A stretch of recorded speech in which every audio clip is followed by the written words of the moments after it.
Planet paling ideal. Keanehan terbesar planet bumi adalah kondisinya yang sangat ideal untuk bisa memunculkan kehidupan.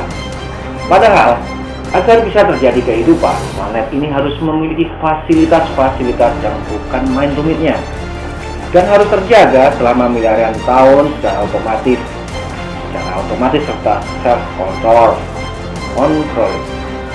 Di antaranya, bumi ini harus memiliki daratan, sebab tanpa daratan, makhluk hidup terutama manusia tak akan bisa bertempat tinggal. Tapi adakah planet yang tidak memiliki daratan? Banyak sekali. Di antaranya adalah planet Jupiter, Saturnus, dan Uranus. Ketiga planet itu tak memiliki daratan, semuanya gas.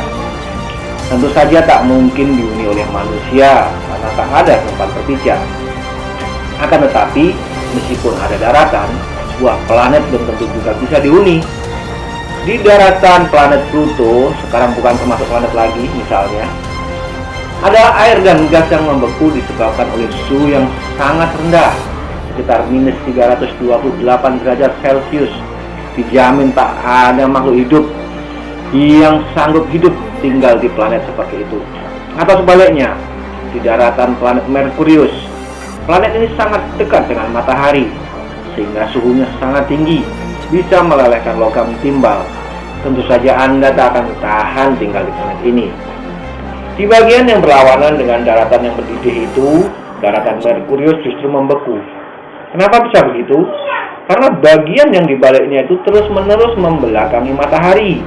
Berbeda dengan bagian sebaliknya yang justru terus-menerus menghadap matahari. Karena itu suhu planet ini menjadi sangat ekstrim. Selain daratan, sebuah planet yang layak huni harus memiliki air. Bumi sangat berkelimpahan dengan air, karena 2/3 permukaannya ditutupi oleh air. Sebuah kondisi yang tak terjadi pada saudara-saudara bumi di tata surya ini. Planet yang jauh dari matahari membeku, sedangkan yang dekat dengan matahari mendidih dan menguap. Tentang keberadaan air sendiri itu sangatlah misterius. Banyak yang memprediksi air yang ada di muka bumi ini sebenarnya bukan terbentuk di permukaan bumi, melainkan datang dari luar angkasa. Kenapa ada pemikiran demikian? Sebab air yang sedemikian banyak itu memerlukan proses pembentukan yang bukan main berbahaya. Harus melewati suatu ledakan raksasa yang bisa membahayakan bumi. Air alias H2O terbentuk karena bereaksinya hidrogen dengan oksigen dalam tekanan yang sangat tinggi. Anda bisa memperoleh gambaran tentang hal itu pada mesin roket. Pertemuan antara oksigen dan hidrogen bakal menimbulkan energi panas yang luar biasa dahsyat, menyemburkan api dan kemudian menghasilkan H2O alias air. Jadi bisa Anda bayangkan bagaimana proses terciptanya air berjumlah miliaran kubik yang menutupi permukaan bumi ini. Bisa-bisa planet bumi ini hancur ditelan oleh bom api raksasa yang luar biasa besarnya akibat reaksi yang terjadi. Maka banyak ahli berpendapat air yang ada di permukaan bumi ini sebenarnya adalah kiriman dari luar angkasa, datang dalam bentuk bongkahan-bongkahan es membeku seperti komet yang menyerbu bumi. Air beku itu sendiri terbentuk di zaman purba alam semesta akibat pertemuan oksigen dan hidrogen di luar angkasa. Bongkahan-bongkahan es itu sengaja dikirim oleh Allah ke planet bumi agar terjadi kehidupan di sini. Dan air kiriman itu sengaja dipertahankan menetap di bumi. Ayat berikut ini bercerita tentang hal itu, yaitu surat Al-Mu'minun ayat 18. Yang artinya, dan kami turunkan air dari langit menurut suatu ukuran, lalu kami jadikan air itu menetap di bumi, dan sesungguhnya kami benar-benar berkuasa menghilangkannya. Jadi sebagaimana dijelaskan di bagian akhir ayat, jikalau mau Allah bisa menghilangkan kembali air yang berlimpah di bumi itu. Caranya sangat gampang, terlalu gampang buat Allah. Dengan mengubah jumlah pancaran matahari supaya lebih panas dari sekarang misalnya, maka air bakal lebih cepat menguap dan sulit kembali ke bumi. Anda bisa melihat itu di daerah-daerah padang pasir yang tandus. Hujan sangat jarang terjadi, mungkin hanya 2-3 kali saja dalam setahun, apalagi jika lebih panas. Cara lain agar air lenyap dari bumi adalah dengan mengurangi gaya gravitasi bumi, sehingga molekul-molekul uap air akan terus terbang lebih tinggi dan tidak mau jatuh lagi ke bumi, atau dengan mengubah berat molekul air supaya lebih ringan, sehingga awan akan melayang lebih tinggi karena lebih ringan. Dan masih banyak lagi cara lain. Semua mekanisme itu berjalan dengan sangat rapi dan aneh, seakan-akan ada suatu kekuatan maha besar yang mengontrol agar air tetap berada di bumi. Ya, Allah lah yang mengendalikan semua itu secara seimbang. Dan kami turunkan air dari langit menurut suatu ukuran, lalu kami jadikan air itu menetap di bumi. Itulah penggalan ayat yang tadi sudah saya sebutkan di atas. Faktor lainnya yang tak kalah penting adalah menjadikan bumi sebagai planet yang layak huni adalah atmosfer. Di bumi tersedia atmosfer yang mengandung oksigen dalam kadar yang pas sekali. Tak terlalu banyak, juga tak terlalu sedikit. Jumlahnya sekitar 21% dari udara yang tersedia. Yang terbanyak adalah nitrogen, yaitu sekitar 78%. Selebihnya adalah gas karbon dioksida dan sejumlah kecil gas-gas lainnya. Kadar oksigen ini anehnya bertahan sekitar 21% sesuai dengan kebutuhan kehidupan makhluk bumi. Jika kurang dari itu akan menyebabkan problem pernafasan. Sebaliknya, kalau melebihi secara radikal bakal menyebabkan proses oksidasi di muka bumi berjalan tak terkendali. Di antaranya tingkat kebakaran dan kekeroposan logam-logam bakal melonjak secara drastis. Bahkan atmosfer ini dalam berbagai keterangan di Al-Quran disebut sebagai atap bumi, menyelimutinya dan menjadi pelindung dari serbuan berbagai benda atau energi yang berbahaya dari luar angkasa.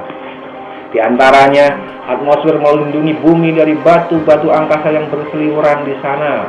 Jika karena suatu hal, batu itu bisa jatuh ke bumi, maka batu itu akan terbakar akibat bergesekan dengan atmosfer.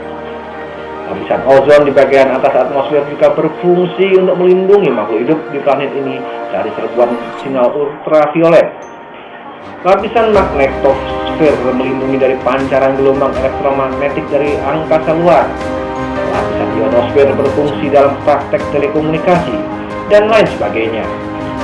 Atmosfer yang setebal 1000 km ini benar-benar suatu desain selimut planet yang aneh luar biasa dan bermanfaat buat kehidupan di dalamnya. Pernahkah juga Anda berpikir tentang angin, gunung-gunung, dan lembah? Ternyata semua itu diatur sangat presisi untuk memungkinkan terjadinya kehidupan yang nyaman di muka bumi. Seandainya bumi ini tak memiliki gunung dan lembah, maka permukaan bumi akan selalu terjang badai dengan kecepatan ratusan kilometer per jam. Kenapa bisa demikian?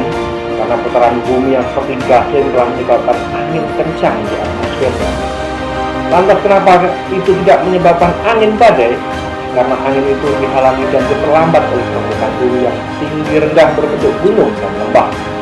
Dalam waktu yang bersamaan juga dipengaruhi oleh perubahan tekanan udara di berbagai wilayah bumi akibat sumber rotasi bumi yang miring 23,5 derajat. Dalam Al-Quran surat An-Naml ayat 88, dan kamu lihat gunung-gunung itu, kamu sangka dia tetap di tempatnya, padahal ia berjalan sebagai jalannya awan. Begitulah perbuatan Allah yang membuat dengan kokoh tiap-tiap sesuatu. Sesungguhnya Allah Maha mengetahui apa yang kamu kerjakan. Dan masih banyak lagi keanehan-keanehan yang sulit dipahami. Kenapa bisa demikian banyak kebetulan yang bermunculan demi tercapainya kehidupan di muka bumi? Padahal apa yang saya ceritakan di atas baru sejumlah kecil variabel yang berkaitan dengan desain bumi. Hal yang lebih aneh lagi adalah kemampuan bumi untuk mempertahankan keseimbangan mekanisme yang ada di dalamnya. Dalam hal penyediaan air bersih misalnya, bumi memiliki mekanisme penyulingan air yang sangat mengagumkan. Tak kurang dari 400 miliar ton air bersirkulasi setiap tahunnya. Air dari seluruh daratan bumi mengalir ke lautan. Berkumpul air kotor dari seluruh aktivitas makhluk hidup di daratan.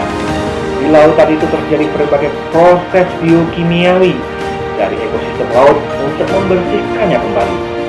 Dalam waktu yang bersamaan, air samudera itu diuapkan oleh panas matahari menjadi awan.